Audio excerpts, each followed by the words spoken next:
Party निर्वाचन प्रचार पाई खर्च न देबारु टिकेट फेराइबे प्रार्थी। पुरी लोकसभा पाई कांग्रेस दलर प्रार्थी होइतिबा सुचरिता महांती दल को टिकेट फेराई देबाकू निष्पत्ति करिसेंती। सुचरिता कांग्रेस दलर साधारण संपादक केसी वेणुगोपाल को मेल रे लेखि जणाई दैछंती। एथि सहित कांग्रेस पार्टी रो शीर्ष नेतृत्व को मध्य से जणाइछंती। सुचरिता मेल रे उल्लेख करिसेंती जे से जने साधारण कर्मजीवी महिला, तांकर सीमित आय रहिछि, सेथिपाई से निर्वाचन लड़िबाकू अक्षम।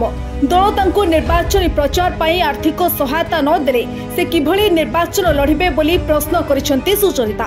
से जने कांग्रेस विचारधारार व्यक्ति, कांग्रेस को से बहुत भलो पाती, किंतु वर्तमान स्थिति रे बिना आर्थिक सहायता से निर्वाचन लड़िबाकू अक्षम। सेहिपरि पुरी लोकसभा अधीन रे थिबा 7टी निर्वाचन मंडली रे बहुत दुर्बल प्रार्थी दिया जायछि, जहा फलरे से निर्वाचन रे लड़ाई करबा आशा करि पारु नाहंती। एणु एही सबु स्थिति देखि से दल को टिकेट फेराइबा पाई निष्पत्ति नेइतिबा कहिसंती। सुचरिता गत 2 दिन तले लोकंकु निर्वाचन लड़िबा पाई आर्थिक सहायता निवेदन करथिले। से क्यूआर कोड एथिपाई सोशल मीडिया रे जारी करथिले, हेले एहा लोकंक द्वारा ग्रहणीय न हेबारु से टिकेट फेराइबा को निष्पत्ति नेइतिबा सुचरिता कहिसंती। ब्यूरो रिपोर्ट, आरंभ न्यूज।